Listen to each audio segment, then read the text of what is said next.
शिक्षक ही देश के बड़े बड़े नेता, डॉक्टर, इंजीनियर, किसान और बड़े बड़े बिजनेसमैन को बनाते हैं। शिक्षक की दुनिया की सही जानकारी और जीवन में आगे बढ़ने का सही मार्गदर्शन करते हैं। इसीलिए इतनी बड़ी भूमिका निभाने वाले शिक्षकों को सम्मान देने के लिए यह दिन मनाया जाता है। डॉक्टर सर्वपल्ली राधाकृष्णन का जन्म एक गरीब ब्राह्मण परिवार में 5 सितंबर 1888 को तमिलनाडु के गांव तिरुतनी में हुआ था।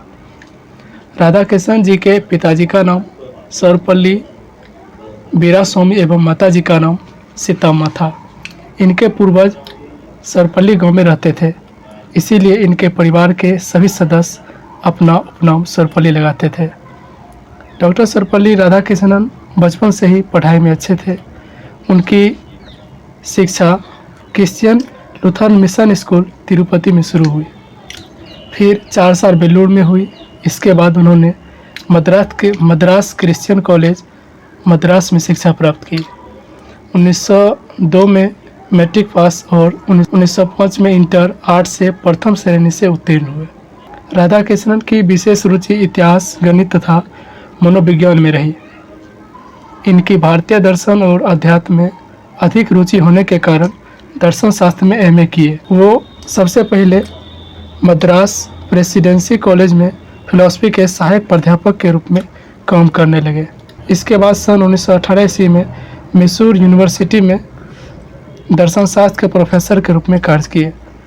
इसके पश्चात इंग्लैंड की ऑक्सफोर्ड यूनिवर्सिटी में भी प्रोफेसर। कुछ समय तक बीएचयू बनारस हिंदू यूनिवर्सिटी में भी उप कुलपति के रूप में भी काम किया। इसी दौरान उन्होंने दर्शन शास्त्र पर बहुत सी किताबों की रचना की। उनका पारिवारिक जीवन। डॉक्टर सर्वपल्ली राधाकृष्णन का विवाह 16 वर्ष की उम्र में 10 साल की शिवकामू से हुआ। इतने कम उम्र में शादी की वजह भारत में उस समय बाल विवाह की प्रथा प्रचलित थी। इनके परिवार में माता पिता, 4 भाई और 1 बहन। इसके अलावा 5 पुत्री और 1 बेटे सर्वपल्ली गोपाल थे। राधाकृष्णन जी शिक्षक थे ही उनके बेटे सर्वपल्ली गोपाल भी शिक्षक थे। उनके परिवार में कुल 4 शिक्षक हुए। उनके परिवार का कहना है कि डॉक्टर सर्वपल्ली राधाकृष्णन का परिवार कभी मशहूर नहीं होना चाहता और उनके नाम का भी सहारा नहीं लेना चाहता, और शायद खुद राधाकृष्णन भी यही चाहते थे। राजनीतिक जीवन। भारतीय आज़ादी के पश्चात प्रथम प्रधानमंत्री जवाहरलाल नेहरू के आग्रह पर 1947 से 1949 तक संविधान सभा के सदस्य के रूप में काम किया। इसके बाद 1952 से 62 तक राधाकृष्णन भारत के उपराष्ट्रपति के पद पर रहे। फिर इसके बाद 1962 में ही भारत के द्वितीय राष्ट्रपति के रूप में निर्वाचित हुए। इनके कार्यकाल के समय 2 प्रधानमंत्री का देहांत हो गया था। इन सब के बावजूद भी इन्होंने अपनी जिम्मेदारी को अच्छे से निभाया।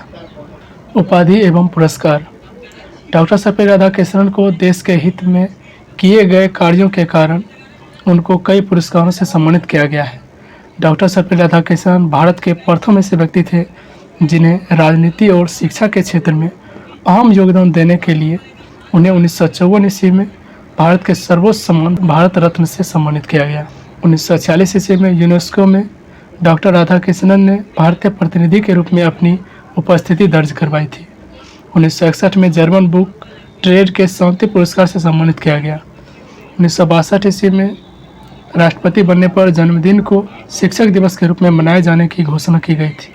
दरअसल इस साल उनके छात्रों ने उनका जन्मदिन मनाने की मांग की। इस पर डॉक्टर राधाकृष्णन जी ने कहा, मेरा जन्मदिन मनाने के बजाय इस दिन को देश भर के शिक्षकों के सम्मान में शिक्षक दिवस के रूप में मनाए तो मुझे गर्व होगा।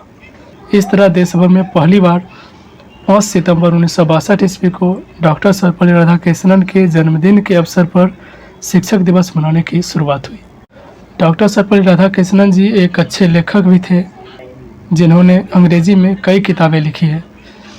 इनके कुछ पुस्तकों के नाम गांधी श्रद्धांजलि ग्रंथ, भारत और विश्व, भारतीय दर्शन, भारत और चीन, सत्य की खोज और भी कई पुस्तकें लिखे हैं। इन्होंने 40 से भी अधिक पुस्तकें लिखे हैं। डॉक्टर राधाकृष्णन जी का देहांत 17 अप्रैल 1975 ईस्वी को लंबे समय बीमारी के कारण हो गया। राधाकृष्णन इतने अच्छे विचार वाले थे कि भारत के राष्ट्रपति होने के बावजूद वह अपनी सैलरी के मात्र 2500 रुपये ही लेते थे। बाकी सैलरी प्रधानमंत्री राहत कोष में दान कर देते थे, जिससे कि देश की जनता का विकास हो। काश पहले वाले नेता की तरह आधे गुण भी आज के नेता में हो तो देश बदल जाएगा।